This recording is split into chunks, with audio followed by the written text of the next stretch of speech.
Hey guys, welcome to the Anime Tea. I'm Phoenix, the host of the Anime Tea podcast and this YouTube channel. And today I'm going to be talking about Weathering with You, an honest movie review. So this is the first in my series, I guess, or one of the first of my honest reviews. I don't know, I'm going to give it some catchy title like, like Sip Your Tea and like Talk Anime. I don't know what catchy title I'm gonna give it yet, but I have a teacup.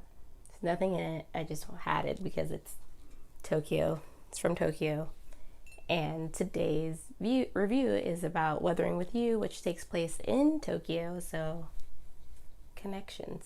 So Weathering with You is Makoto Shinkai's 10th film, well, at least according to a quick Google search where I just looked at all of his movies and counted them. Weathering with You follows a teenage runaway named Hodaka who leaves his island town and tries to start a life in the hustle and bustle of Tokyo.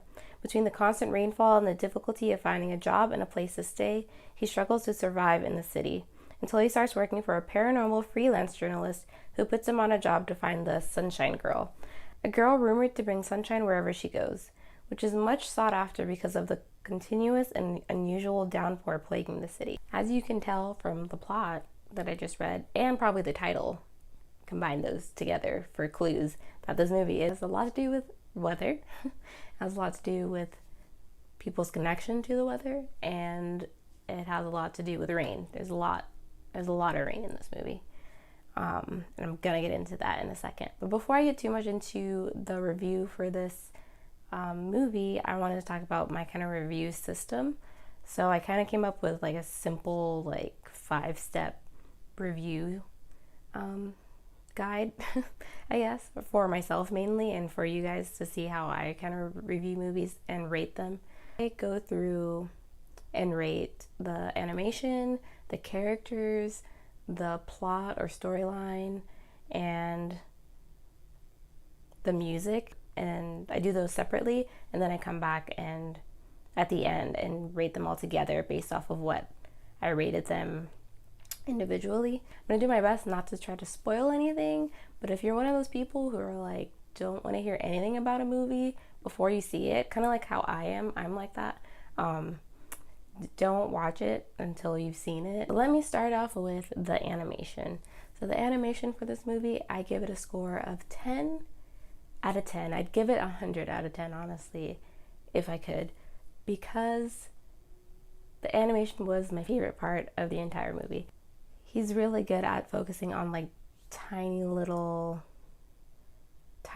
details that make the animation really stand out.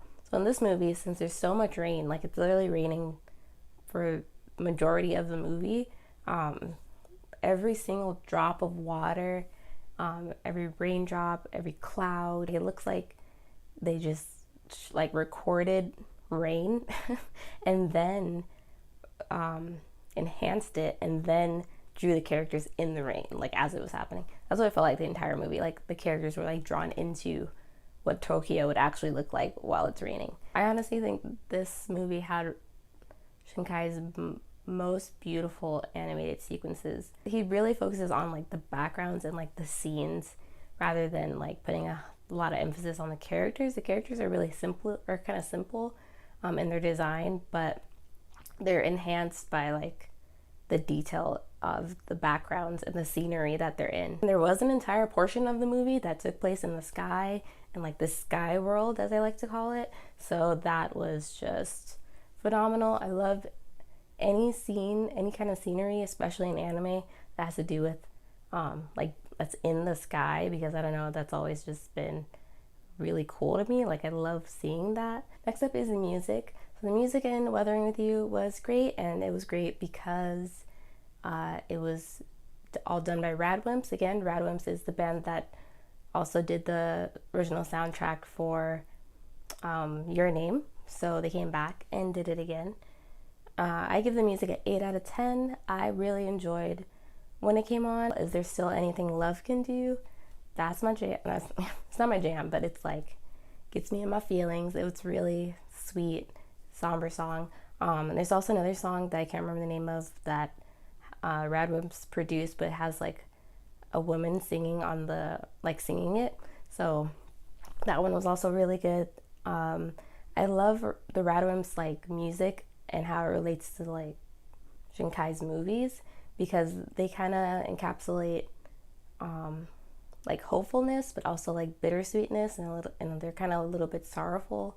So they do a really good job of encapsulating that, and Shinkai's movies tend to be that way. They have hopeful parts, but also bittersweet moments that kind of combine to make his masterpieces. And now we're gonna get into characters, and this is the part where I have to warn you guys. I don't have a very popular opinion from this moment on in regards to the characters and the story and the plot of the movie. Unfortunately, it's not extremely negative. It's just not what most people probably would say, or what you'd probably hear people say. So let's get into it. So first things first, I'm gonna rate the characters in this movie a 7 out of 10. Number one, I do not like Hodaka, because he does so many impulsive, irrational things that I just cannot agree with or be interested in. The thing that bothers me about his character is that we never got to see parts of his past that would have explained why he's so irrational. I feel like I need an explanation into why his character is so melodramatic and over the top. I mean, he's a runaway, but I want to they don't go into why he ran away, and I feel like that is a key part of his character. Why would he run away and suffer through all the things that he did in Tokyo for no reason? That doesn't satisfy me at all. But besides Hodaka, there is also Hina. She's the sunshine girl. I feel like Shinkai gives his women characters a little bit more depth than the male characters. Even in Your Name, Taki just wasn't there wasn't a lot to Taki as a character, in terms of his background and where he came from and his family life and things like that. And then I feel like that's the same with Hodaka. But with Hina, we get a little bit more. We get to know that she takes care of her brother by herself. Her mother passed away, and she's dealing with things teenagers shouldn't have to deal with, so that she can try to live a normal life. So that, I found her a bit more interesting. This is my only hang up with all these films, these films specifically, with Makoto Shinkai and even some other works.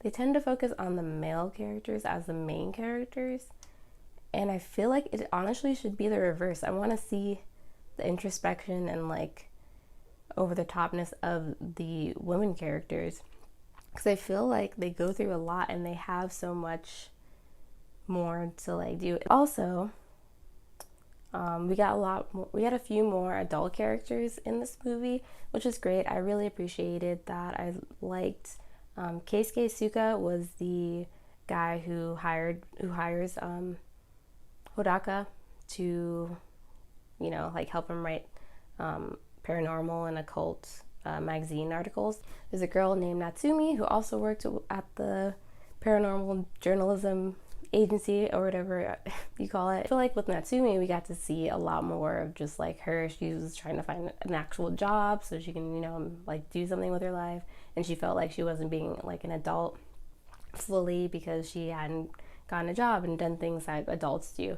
So I love seeing characters like that, because that's me. I can relate. I mostly feel like the characters had a lot of potential, especially Hodaka as the main character. He had a lot of potential, but just none of the follow through. We could have gotten so much more of his character, honestly. I think if we had a background on him, and maybe a little bit more internal monologue about what he wanted, because it never really talked about what he was seeking in Tokyo. I guess he was just bored of where he lived, and then he wanted to be somewhere exciting, but it doesn't go too much into that. Now let's get into the plot and the storyline, where I have more unpopular opinions. Unfortunately, the plot of this movie was just it kind of fell flat. Not in every not the entire plot actually, it's just certain parts of the plot that we could have either done without or could have been done differently that would have made the movie better as a whole.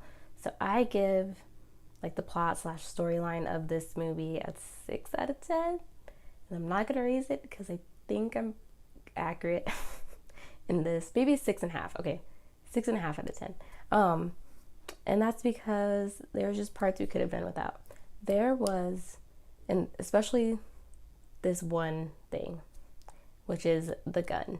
So there is a gun in this movie, and the gun serves no other purpose but to be dramatic.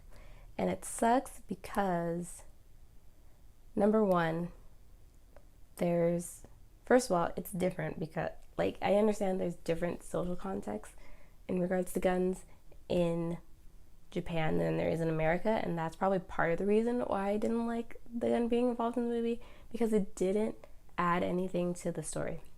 I feel like in Japan, having a gun in a movie like this is like a wow factor, because guns are not allowed in Japan. Like, it's like nobody has a gun in Japan. Like, barely, like the police officers barely have guns in Japan. Like, their gun laws are so strict, it's like shut off. So like when you throw a gun into a movie like this and it links it to things like, you know, terrorism or like attacks or murder and like things that don't that are not as common in Japan as they are here in America or in the States. So like people in Japan would be really wowed by that, you know, but I feel like over here in America, or like in places where gun laws are not as strict and we're dealing with so much like controversy around them, it just feels meh. Like, it just fell flat. It didn't really add anything to the story, because there's nothing behind the reason for the gun. And Hodaka makes a lot of dumb decisions involving the gun, so it's just like those two things together, Hodaka and the gun, and that together, it was just like, this doesn't make sense.